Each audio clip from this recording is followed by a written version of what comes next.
Bone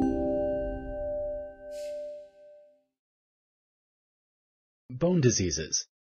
Introduction. Which one of the following types of bones is usually found at the end of bones? Choose one of the following. 1. Cartilaginous. 2. Fibrous. 3. Osteoid. Correct.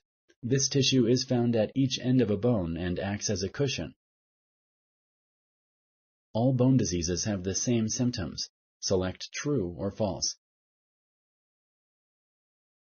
Correct. Different bone diseases have different symptoms. Osteoporosis develops silently with few symptoms or signs. Select true or false. Correct.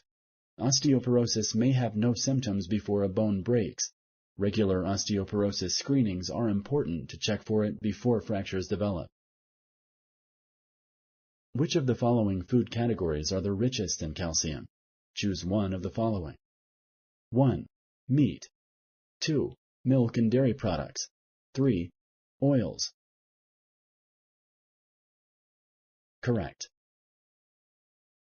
Osteomyelitis is usually treated with antibiotics and surgery. Select true or false. Correct. Most people with OI should avoid all exercise. Select true or false. Correct. People with OI are encouraged to exercise as much as possible under the supervision of a healthcare provider.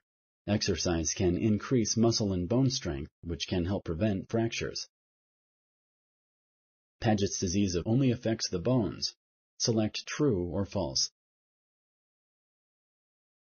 Correct. Paget's disease does not just affect bones. It can also cause other health problems in other parts of the body. High-dose radiation therapy, hereditary defects, and age are all risk factors for bone cancer. Select true or false. Correct. Thank you for using Explain.